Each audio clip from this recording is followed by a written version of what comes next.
Bonjour, je suis Mathieu Salé, candidat aux législatives dans la première circonscription du Maine-et-Loire. Dans cette nouvelle vidéo, je souhaitais vous parler de mes trois autres priorités, que sont le renfort du statut du bénévole, la santé et le handicap. Sachant que je rappelle que ma priorité numéro 1 concerne les TPE, très petites entreprises de 0 à 9 salariés, pour leur donner de vraies facilités à l'embauche. Les très petits entrepreneurs, pour moi, ce sont des héros. Je ne comprends pas pourquoi un parti qui se dit du peuple souhaite leur faire autant de mal. Les très petits entrepreneurs, ils ont bien les pieds sur terre. Ce sont des battants.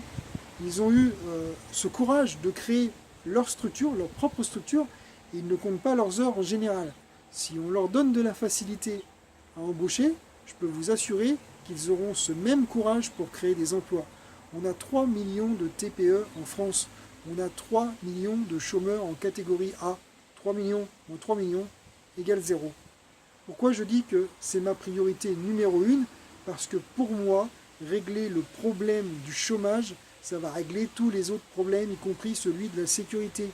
Avec le plein emploi, le pays va se libérer de sa pression fiscale, du poids de sa dette, du poids des aides sociales, du poids des charges sur les salaires, et donc une augmentation générale, naturelle des salaires. Pas l'augmentation forcée que veut nous imposer un certain parti qui commence par France et qui finit par Insoumise. Je ne sais pas si vous voyez, parce que là, pour moi, c'est la meilleure solution de tuer les TPE les unes après les autres.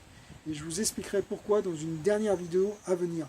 Je comprends leur combat vis-à-vis des grandes entreprises. Mais attention, il ne faut pas mettre toutes les entreprises dans le même panier. Leur politique, elle est dangereuse pour les TPE, alors que pour moi, c'est la clé de voûte. Donc revenons-en à mes trois autres sujets. Tout d'abord, le bénévolat. Nul ne peut ignorer que le tissu associatif, dans toute sa diversité, sport, culture, social, caritatif, les associations de parents d'élèves, ça donne du souffle et du dynamisme dans nos quartiers urbains et dans nos villages. Aider les associations, c'est aider les quartiers angevins et c'est aussi animer nos villes et nos villages du Haut-Anjou. Combien de comités des fêtes on a perdu ces 20 dernières années? Est-ce que le Tout-Angers-Bouche serait une si belle fête populaire, voire même le moment phare de l'année pour la ville d'Angers, s'il n'y avait pas tous ces bénévoles passionnés? Et puis, les associations représentent le seul endroit, ou presque, où les communautés se mélangent autour d'une même passion. Dans mon club de baseball à Saint-Barthélemy-d'Anjou, par exemple, on a des musulmans, des étrangers, des blacks, des blancs, des asiatiques, et puis on a aussi ce mélange socio-professionnel avec des étudiants, des lycéens, des salariés, des ouvriers, des ingénieurs. Et on est tous ensemble autour de cette même passion. On dépasse les clivages.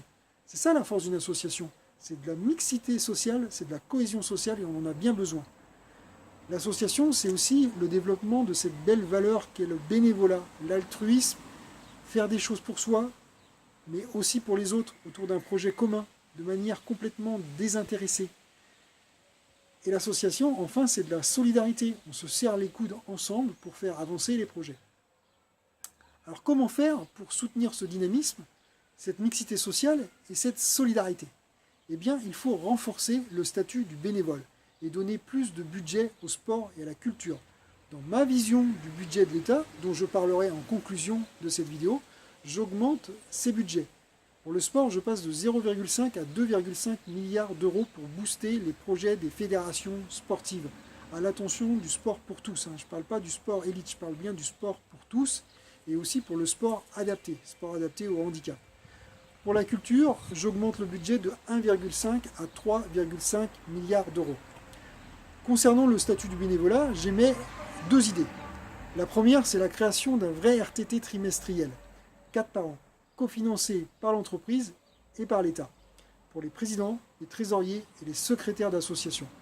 Pour les associations reconnues, celles qui ont au moins un fonctionnement de 5 ans, qui sont éligibles aux subventions conformément aux règles fixées par leur ville et leur commune de rattachement. La deuxième idée, c'est l'obtention de points de retraite supplémentaires pour chaque président, chaque trésorier, chaque secrétaire qui aurait cumulé des tranches de 10 années d'activité dans leurs associations. Voilà, je veux créer des avantages qui ne sont pas numéraires afin que le bénévolat garde son esprit et qu'on incite au bénévolat.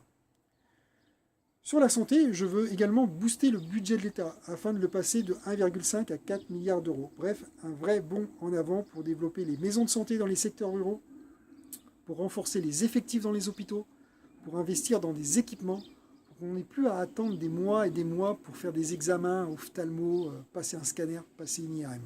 On aura tous besoin un jour d'aller dans un hôpital pour nous-mêmes ou pour un proche. Ça serait vraiment bien qu'on y soit pris en charge rapidement et qu'on y soit correctement soigné. Ne plus entendre parler de ces maladies nosocomiales, c'est pas normal. Et enfin, augmenter le budget pour faire avancer la recherche génétique en soutenant l'Institut Imagine à Necker et la recherche sur le sida en soutenant l'AIDS et l'Institut Pasteur. Enfin, sur le handicap, je veux également mettre un coup d'accélérateur au budget de l'État en augmentant la ligne dédiée de 5 milliards d'euros pour continuer les efforts d'accessibilité de nos espaces et de nos bâtiments publics. Pour le handicap des enfants, je veux développer beaucoup plus de structures d'accueil, qu'on n'ait plus ces listes d'attente interminables pour rentrer dans un IME, dans un IEM, dans un CESAD, dans une école ou une école spécialisée pour l'autisme. Et aussi avoir des assistants et des assistantes de vie scolaire avec des contrats solides. Je veux aussi développer des maisons de répit pour les familles. C'est important. Pour le handicap des adultes, je veux augmenter l'allocation adulte handicapé de 25% et que celle-ci ne soit pas automatiquement et entièrement supprimée lorsque l'adulte en situation de handicap trouve un emploi. Je veux qu'il y ait une dégressivité de l'aide allouée avec un plancher de 25% acquis, même si la personne trouve un CDI. Je souhaite également développer beaucoup plus de structures d'accueil pour les personnes adultes déficientes. Enfin, d'une manière générale, je souhaite que le sujet du handicap soit inscrit dans les programmes scolaires en primaire et pourquoi pas au collège, pour que les enfants apprennent ce qu'est le handicap. Voilà mes grandes lignes au détail, mais j'entends certains déjà me dire, mais voilà, ça va nous faire encore plus de dépenses, tout ça. Enfin, certains, sauf les socialistes, parce que pour eux, ils se soucient que trop peu à mon goût de la dette abyssale de la France. Donc j'exclus les socialistes. Alors oui, ça nous fait environ 10 milliards d'euros en plus qui viennent s'ajouter aux 73 milliards d'euros de dette budgétaire. Je rappelle qu'en 2016, on a 540 milliards de recettes pour 613 milliards de dépenses. Et moi, j'en ajoute 10. Alors oui, mais moi, je veux être un représentant politique responsable. Et j'explique justement comment je vais réduire certaines dépenses qui sont moins prioritaires dans mes choix pour faire fondre ces 73 plus 10, donc ces 83 milliards d'euros. Je rappelle que le vote du budget, c'est l'une des grandes responsabilités des députés. J'ai diffusé sur mon site ms-2017.fr ma ligne de route pour atteindre cet objectif.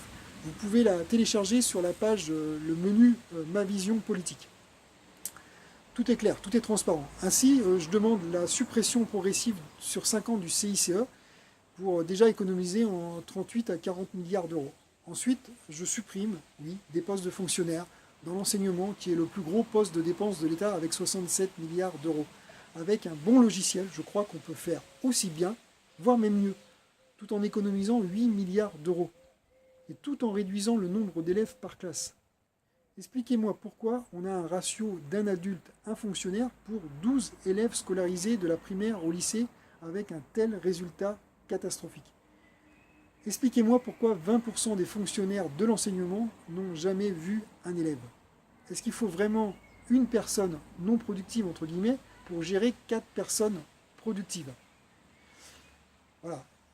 Moi, je me pose des questions. Alors, il y a évidemment d'autres budgets que je rogne pour atteindre l'équilibre, mais je tiens à signaler que je maintiens le budget de la défense, je maintiens le budget de la transition énergétique, je maintiens le budget du développement agricole et rural. Et même, j'augmente le budget de l'écologie et du développement durable de 1 milliard d'euros en le faisant passer de 9 à 10 milliards. Bref, l'exercice que je viens de faire là, devant vous devrait être obligatoire pour toute personne se présentant à une élection législative ou sénatoriale. Ainsi, on pourrait mesurer concrètement le courage de nos politiques candidats vis-à-vis de la maîtrise de nos dépenses. Voilà. Je crois que j'ai suffisamment parlé comme ça. Je vous dis à bientôt et n'oubliez pas de voter pour moi les 11 et 18 juin prochains. Au revoir.